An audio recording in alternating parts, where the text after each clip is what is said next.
नमस्कार.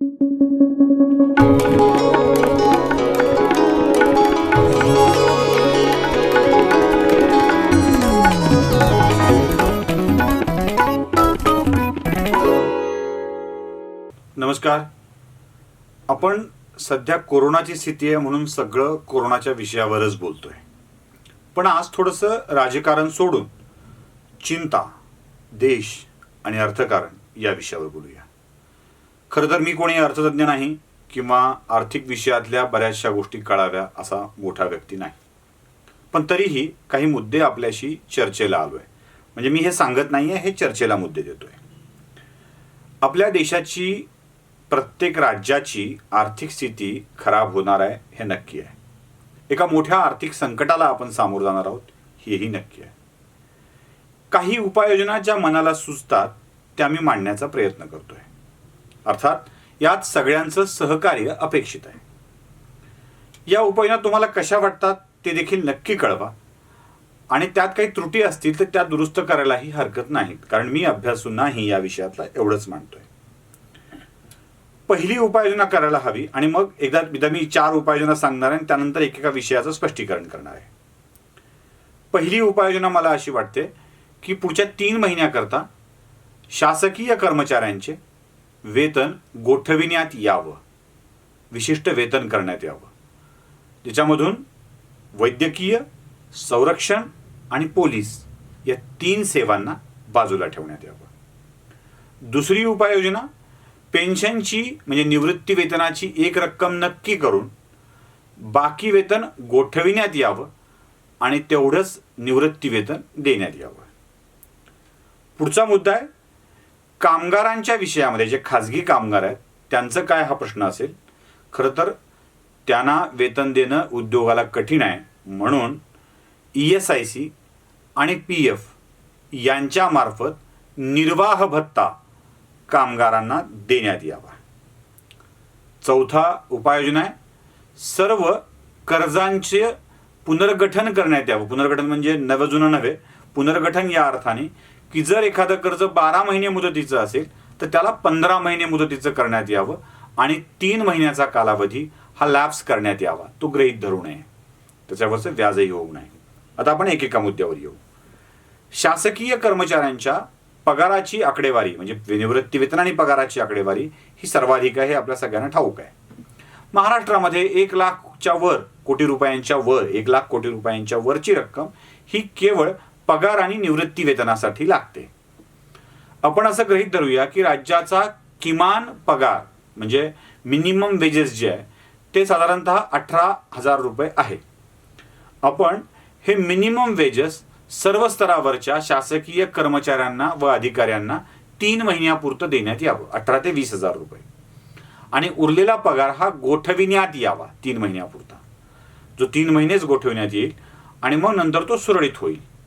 जी रक्कम गोठविण्यात आली आहे ती देशाचा व राज्याचा आर्थिक कारभार नीट झाल्यावर त्या कर्मचाऱ्यांना त्यांच्या ग्रॅच्युटीमध्ये किंवा PF मध्ये समाविष्ट करता येऊ शकेल, पण सध्यापुरती तरी ही रक्कम देण्यात येऊ नये. 20,000 रुपये ही कोणत्याही सामान्य नागरिकाला जगण्यासाठीची पुरेशी रक्कम आहे असं सरकार आणि हे धोरण ठरवणारे सरकारी कर्मचारी देखील सांगतात. त्यामुळे या कर्मचाऱ्यांचं वेतन 3 महिन्यापुरतं गोठवायला हरकत नाही. निवृत्ती वेतनधारकांचं वेतन हे 10 ते 12,000 रुपये करण्यात यावं आणि त्यांना तेवढंच निवृत्ती वेतन 3 महिन्यापुरतं देण्यात यावं आणि उर्वरित वेतन हे गोठविण्यात यावं निवृत्ती वेतन. त्यामुळं एक मोठा फंड पुढच्या काळात 30 महिन्यामध्ये सर्व राज्य सरकारांच्याकडे अवेलेबल राहील. 1,30,000 कोटी रुपये ही महाराष्ट्राची रक्कम आहे. देशाची किती असेल आणि प्रत्येक राज्याची किती असेल याचा विचार आपणच करावा. तिसरा मुद्दा आहे तो म्हणजे उद्योग अडचणीत आलेले आहेत आणि अशा स्थितीमध्ये उद्योगांना आपल्या कामगारांची पगार करणं अवघड आहे. अशा स्थितीत ESIC आणि PF हे ज्या कामगारांचं भरल्या जातं अशा कामगारांच्या भरल्या गेलेल्या वेतन ESICच्या रकमेमधून त्यांना निर्वाह भत्ता देण्यात यावा. कामगारांना अपघात झाला, आजारपण आलं तर ESIC त्यांची विशिष्ट पगार देत असते. हा अपघात आहे आणि हे आजारपणच आहे ही कोरोना महामारी म्हणजे असं गृहीत धरून ESICनं आणि PFनं एक निर्वाह भत्ता त्या कर्मचाऱ्यांना द्यावा, जेणेकरून उद्योगपतींवरचा आणि मोठ्या उद्योगांवरचा एक मोठा भार वेतनाचा कमी होईल, त्यांच्या नोकऱ्याही शाबूत राहतील आणि या काळामध्ये त्यांचा उदरनिर्वाह करण्यासाठीची रक्कम देखील मिळू शकेल. कर्जाचं पुनर्गठन हा एक मार्ग आहे.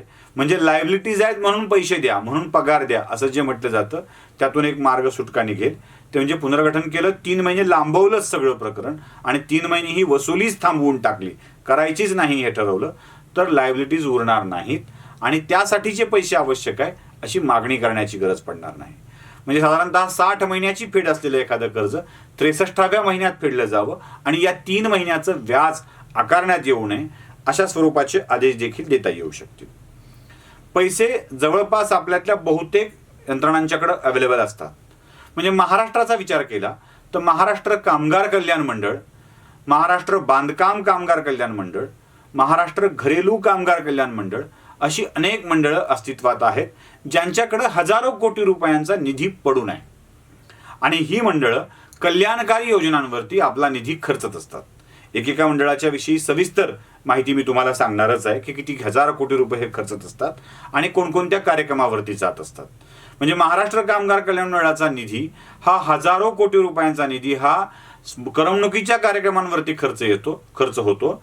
त्यातल्या त्यात काहीशे कोटी रुपये हे अंगणवाड्यांवरती खर्च होतात.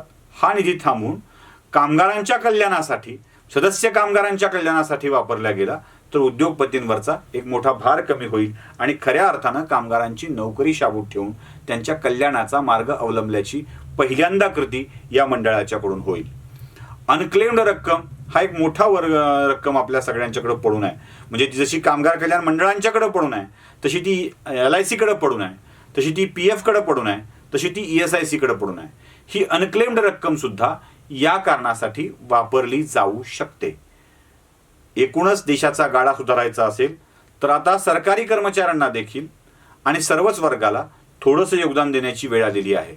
या देशानं, इथल्या सरकारांनी तुम्हाला खूप काही दिलेलं आहे आणि आता काही काळापुरतं कळ सोसण्याची वेळ आली आहे. तसंही सरकारी कार्यालयाचं कामकाज थांबलेलं आहे. विमानं लँड आहेत, रेल्वे थंड आहेत, सरकारी शाळा, खाजगी शाळा, महाविद्यालय बंद आहेत, प्राध्यापकांचे पगार उदंड आहेत, शिक्षकांचेही पगार उदंड आहेत. अशा स्थितीत एक किमान वेतन घेऊन बाकीचं वेतन उठवण्यासाठीचे आणि सरकारला निधी उपलब्ध करून देण्यासाठीचा हातभार या सगळ्या मंडळींनी उचलला पाहिजे. तो ही मंडळी उचलतील अशी खात्री आहे. हजारो नव्हे लाखो कोटी रुपये महाराष्ट्राच्या सरकारला आणि केंद्राच्या सरकारला या निमित्तानं देश पुनर्गठन करण्यासाठी मिळू शकतील आणि हा कालावधी फक्त 3 महिन्याचा असेल. कृपया यावर आमच्या पोटावर पाय का असा विचार न करता सगळ्यांची पोट भरण्यासाठीचा हा उपाय म्हणून विचार करावा. नमस्कार. अनलायझरचा हा व्हिडिओ कसा वाटला ते नक्की कळवा. लाईक, सबस्क्राईब करायला विसरू नका. बेल आयकॉन नक्की दाबा. आपली भावना आमच्यापर्यंत नक्की पोहोचवा.